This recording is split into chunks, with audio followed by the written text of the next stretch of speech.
Oi, oi, oi, oi, bom dia, bom dia, bom dia. Bom, pessoal, hoje a gente vai dar continuidade ao nosso conteúdo e vai falar um pouquinho sobre força elétrica, também conhecida como lei de Coulomb. Bom, quando a gente estava conversando sobre eletrização, a gente sempre tinha a ideia de que corpos eletrizados podiam interagir, certo? Eles podiam interagir com outros corpos, desde que esse outro corpo estivesse neutro ou também eletrizado, né? Podia acontecer das duas formas. E essa interação, ela sempre ocorria na ideia de que, se eu tivesse dois corpos eletrizados com cargas de mesmo sinal, ocorreria uma repulsão. Enquanto que se os meus corpos fossem eletrizados com cargas de sinais contrários, ou se o corpo eletrizado fosse interagir com um corpo neutro, a gente teria uma aproximação. Então a gente já tem a ideia de uma interação acontecendo, né? Quando eu falo aproximou, repeliu, eu estou pensando na ideia de força, tá? Na ideia de interação, e essa interação ela vai vir para a física como uma força elétrica, certo? E o que acontece? Se eu tenho lá um corpo A, né? Então, um corpo A e um corpo B. No momento em que eles estão aqui, ó, próximos um do outro e eletrizados, então vou falar aqui, os dois são positivos, ocorre então uma tendência a eles se repelirem, certo? No momento em que eu aprisiono meu sistema, eles vão ficar aqui, só que no momento em que eu soltar uma ou as duas cargas, elas irão se movimentar, beleza? Num sentido de repulsão. O que acontece? A gente sabe que essa interação ela é mútua, certo? Então, o quanto o corpo A repele o corpo B é exatamente a mesma quantidade que o corpo B repele o corpo A, beleza? Isso significa que vai existir uma força, né, de repulsão entre esses corpos, só que quando eu pensar, ó, que essa seria então a força que o corpo A está fazendo no B, né? Então, ó, se eu seguro o A e deixo o B se mover, B tende a se movimentar para a direita.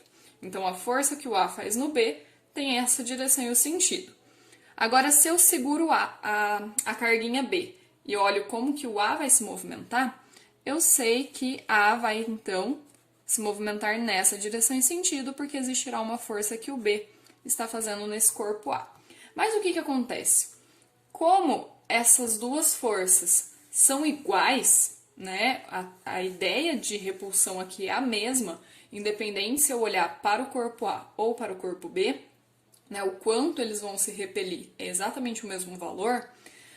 Eu sei que F de AB é exatamente igual a F de BA, só que em sentidos contrários. Então, quando eu pensar em um par de cargas, eu não preciso me preocupar com essas duas forças, né? Eu não preciso calcular as duas, porque eu sei que como elas são iguais, a partir do momento que eu calculo uma delas, eu já descubro o valor da outra, tá? Então, sempre que a gente tiver um par de cargas, nós vamos poder calcular a repulsão ou a atração entre esses pares através de uma única equação que envolva essas duas cargas de uma vez só, beleza? Essa equação, que é conhecida como a lei de Coulomb, então é a da nossa força elétrica, certo? Essa força elétrica, ela vai depender do meio em que essas cargas estão, né? O quanto nós teremos de interação depende do meio, tá? E a gente já viu lá na eletrização por atrito que os processos eletrostáticos, eles vão depender do meio em que essas cargas estão inseridas, tá? Quem vai representar este meio em que as cargas estão é a letrinha K, beleza? Essa letrinha, ela é uma constante elétrica para cada meio, beleza? Então, eu só vou trocar o valor de K se eu trocar o meio onde as minhas cargas estão inseridas, beleza?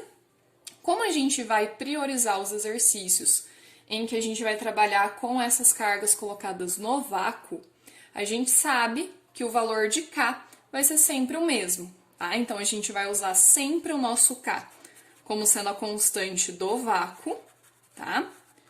E essa constante do vácuo, ela vai ter sempre o mesmo valor de 9 vezes 10 a nona, tá? Newton vezes metro ao quadrado por coulomb quadrado, beleza? Então, sempre que as nossas partículas estiverem no vácuo, a gente já pode assumir o valor de K como sendo 9 vezes 10 a nona. Caso eles estejam imersos, né, essas partículas estejam imersas em um outro meio, provavelmente seu enunciado vai te fornecer qual é o valor da constante daquele meio, beleza? Mas essa força, então, vai depender do meio onde essas cargas estão, vai depender do valor dessas cargas. Porque o que acontece? Se eu tenho essas cargas com cada uma valendo 1 coulomb, beleza? Se eu dobrar o valor dessas cargas, eu vou dobrar a interação entre elas, beleza? Eu vou dobrar essa interação repulsiva que existe entre elas, beleza? Então, nós sabemos que a força elétrica depende de um valor dessas cargas, beleza? Como é que eu chamei de A e B, vou colocar na equação QA e QB, beleza? Mas poderia ser 1 e 2, enfim, tá? A gente pode colocar qualquer índice aqui para representar as nossas cargas eletrizadas. Por que eu coloquei em módulo, tá? Porque essa equação ela vai me mostrar o valor da força, beleza? Então, por ser uma grandeza vetorial, a equação ela me mostra a quantidade, beleza? O módulo da força. Enquanto que a direção e o sentido vai ser dado por uma análise vetorial, tá? Nesse caso, a gente poderia dizer simplesmente que é uma força elétrica de módulo calculado por essa equação repulsiva, tá? Então, a gente poderia já dizer que é repulsiva, ou então eu teria que definir sobre qual das cargas eu quero calcular essa força para então falar se ela é horizontal para a esquerda ou horizontal para a direita, beleza? Mas quando a gente trabalha com duas únicas cargas, a gente costuma calcular o valor e dizer apenas se é de repulsão ou atração, beleza? Então, na equação, a gente não vai se preocupar com o sinal da carga, tá? A gente só quer saber o valor dessa carga, porque, de novo, a ideia da direção e o sentido vai vir por uma análise vetorial e não pela própria equação, tá bom? Aí, o que acontece? A gente sabe que quanto mais afastadas essas cargas estiverem uma da outra, menor é essa interação entre elas, tá? Isso significa que a nossa força ela é inversamente proporcional à distância, né? Quanto maior a distância, menor é o valor da minha força. Só que essa mudança no valor da nossa força, ela ocorre muito rapidamente. Então, essa força, ela depende de uma distância ao quadrado, tá? Ela vai ser inversamente proporcional a uma distância ao quadrado. E essa, então, é a nossa equação da lei de Coulomb. É por ela que a gente vai calcular as nossas interações entre partículas eletrizadas, beleza? Bom, quando a gente for trabalhar, então, com a força elétrica, a gente sabe que um módulo é dado por esta equação e a direção e o sentido, ela vai vir sempre na linha reta que une essas duas cargas, tá? Então, por isso que eu fiz, ó, as setinhas na horizontal, porque a linha reta que une essas cargas está na horizontal. Se eu tivesse uma carguinha aqui, então na linha reta que une as cargas eu teria vetores verticais, beleza? Então a gente sempre vai ter que tomar cuidado de representar esses vetores na linha reta que une essas duas partículas, beleza? Bom, uma consideração importante a se fazer sobre a lei de Coulomb é que ela é muito semelhante, ela tem uma estrutura muito semelhante à nossa força gravitacional, tá? Se vocês lembrarem, a nossa força gravitacional, né, ela dependia de um Gzão, né, da massa de um corpo, massa do outro corpo, distância ao quadrado, ok? Então, essa nossa força gravitacional, lá da parte do primeiro ano, né, da mecânica, quando a gente estudou a parte de gravitação, a gente sabia que a força gravitacional depende das massas e da distância entre elas, né? E que a gente tinha essa constante universal, beleza? Então, a estrutura das nossas equações é muito parecida, tá? Mas a gente tem que tomar cuidado porque existem duas diferenças cruciais, tá?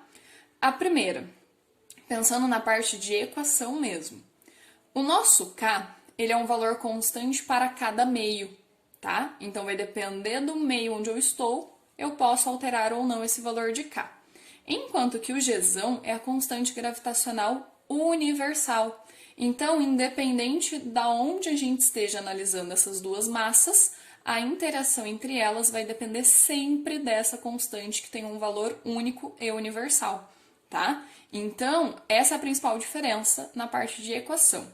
E na parte de análise, a gente pode pensar na diferença sendo o quê? Força gravitacional é sempre atrativa, né? Entre massas, a força é sempre atrativa, enquanto que entre partículas carregadas, nós podemos ter repulsão ou atração, beleza? Então, essas são as principais diferenças entre a lei de Coulomb, que trata da força elétrica entre cargas, e da força gravitacional, que trata, então, da força atrativa entre massas. Beleza, pessoal? Bom, aí dando continuidade, o que acontece? A nossa força elétrica, ela é uma grandeza vetorial. Isso significa que a gente vai precisar aplicar, relembrar as regras utilizadas para resolver vetores, tá? Então a gente vai ter que lembrar a decomposição vetorial, regra do paralelogramo, regra do polígono, tá? E a gente ainda vai ter que tomar cuidado porque pode aparecer condições que trazem referência às leis de Newton. Então ela pode tratar de casos de equilíbrio, onde a força resultante é zero, ou em casos em que existe uma aceleração, então a força resultante vai ser proporcional a essa massa vezes a aceleração que os corpos irão adquirir, né, as partículas eletrizadas, beleza? Então, eu vou fazer um exemplo para vocês de como que seria a análise, então, de um exercício que traz uma ideia vetorial para a gente trabalhar. Por quê? Quando eu tenho apenas duas cargas, eu aplico diretamente a equação e eu já sei a força entre elas, beleza? Só que quando a gente tem três cargas, o que acontece de problema? Na nossa equação só cabe duas cargas, então a gente não consegue trabalhar com mais do que duas cargas por vez, beleza?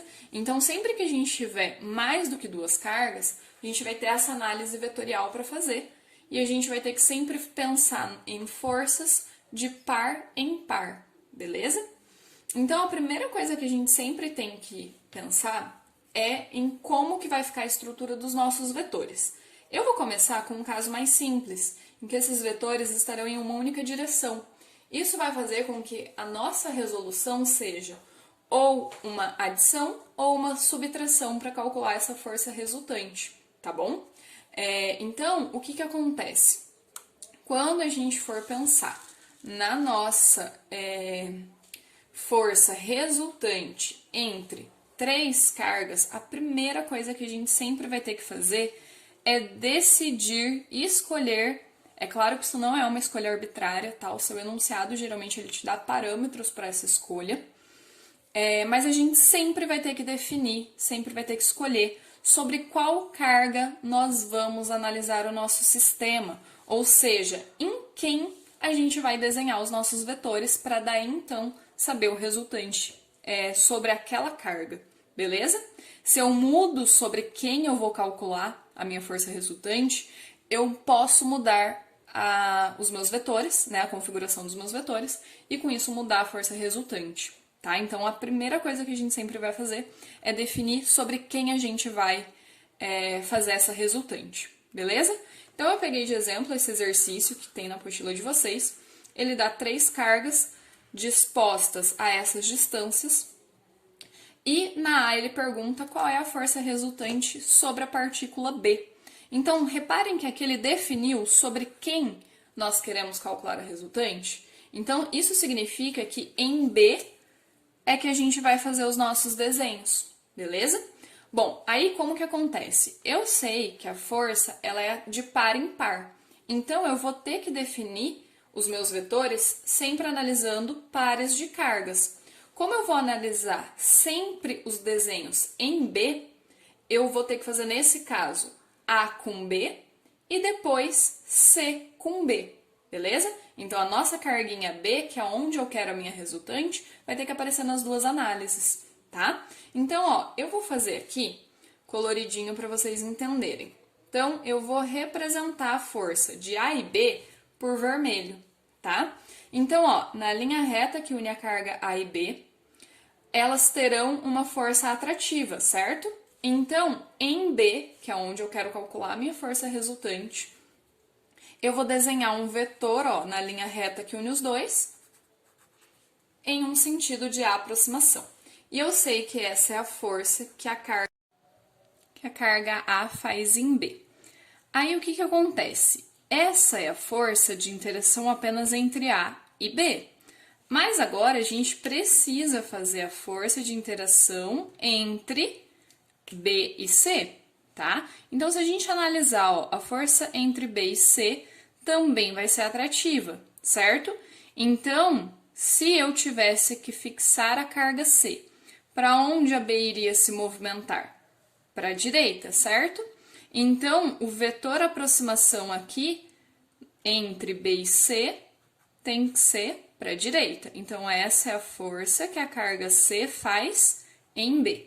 Beleza, pessoal? Bom, aí o que acontece? Agora, nós temos sobre a carga B duas forças, né? A vermelha e a roxa. Essa configuração de vetores me dá que a força resultante vai ser a subtração entre essas duas forças, beleza? Então, ó, se a gente lembrar, nesse caso, a força resultante é sempre a soma de todas as forças, certo? Nesse caso, eu vou ter uma força FCB positiva, que é para a direita, mais, porque é a soma de todas as forças, uma forcinha AB, só que vem com um sinal negativo, porque ela tá para esquerda, beleza? Aí, quando eu fizer mais com menos, a nossa força resultante vai ficar a força de C em B menos a força de A em B. Bom, então, para a gente poder resolver o nosso exercício e achar a força resultante em B, a gente sabe que, primeiro, eu vou ter que descobrir qual é a força que a C faz em B e qual é a força que a A faz em B. Beleza, pessoal? Então, a primeira coisa que a gente vai fazer é o cálculo dessas forças. Como é o primeiro exercício, eu vou fazer separadinho, tá? Vou fazer aqui no cantinho separado cada um desses valores. No entanto, eu costumo utilizar sempre a ideia de calcular todo mundo aqui junto, tá? Seguindo na mesma linha, ok? Mas, para não confundir muito, essa primeira vez eu vou fazer aqui no cantinho. Então, ó, eu vou calcular a força de AB.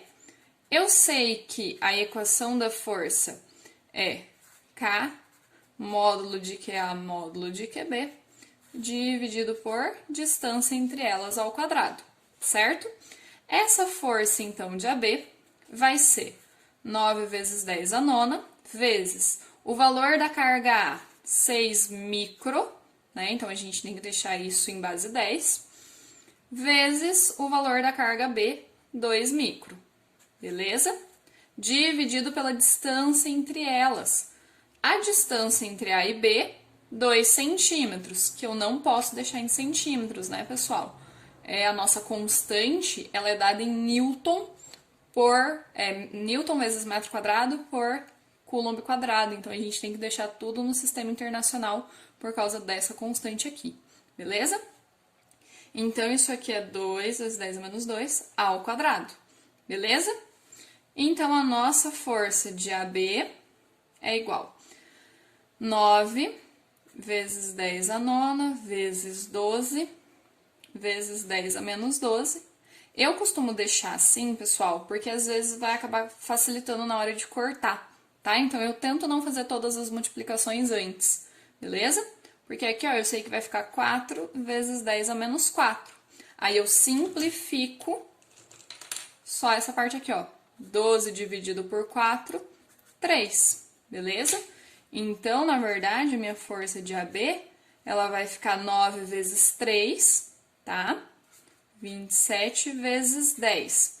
Aí aqui, ó, 9 menos 12 vai ficar menos 3.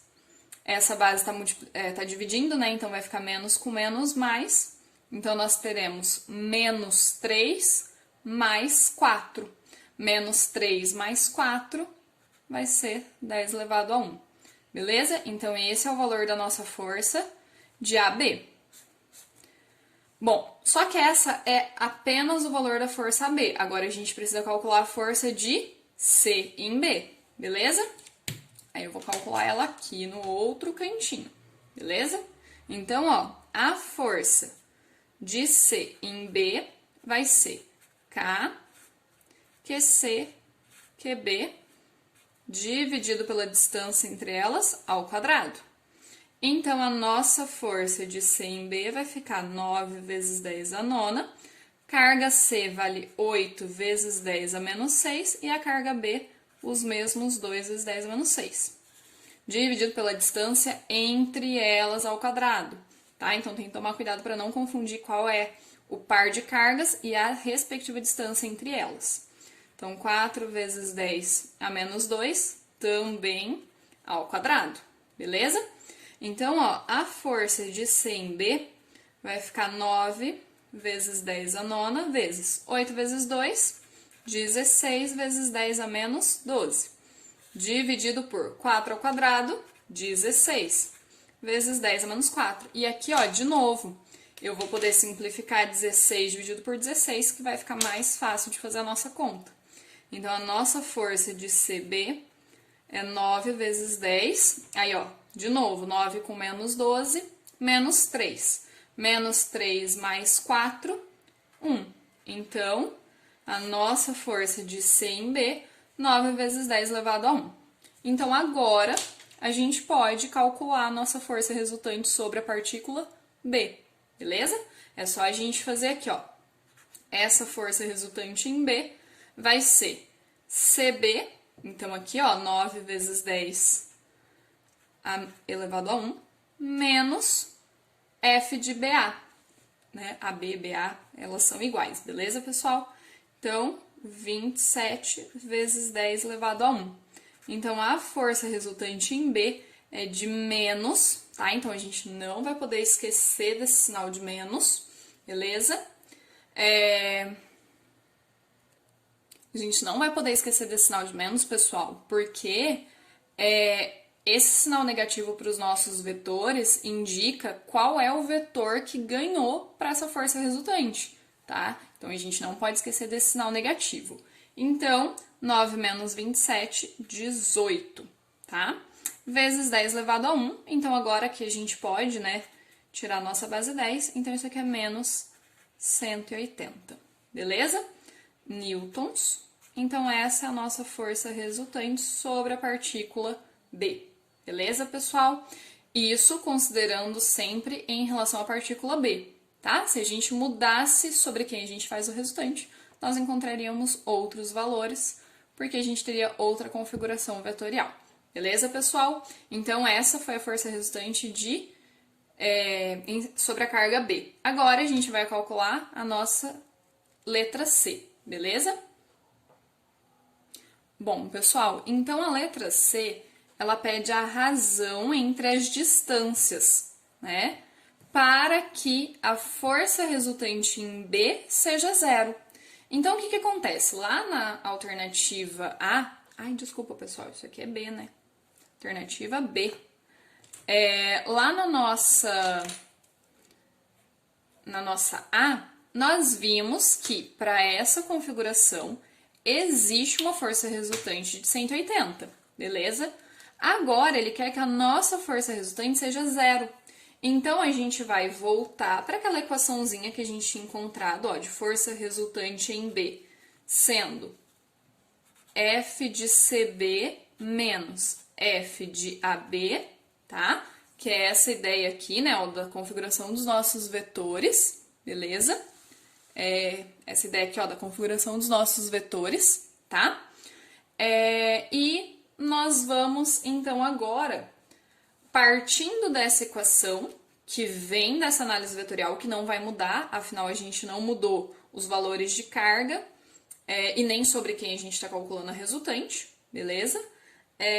A gente vai usar essa mesma ideia de equação, só que agora a gente vai se preocupar em colocar a informação que o nosso enunciado nos dá de que a força resultante é zero, beleza, pessoal? Então, ó, força resultante zero igual FCB menos FAB.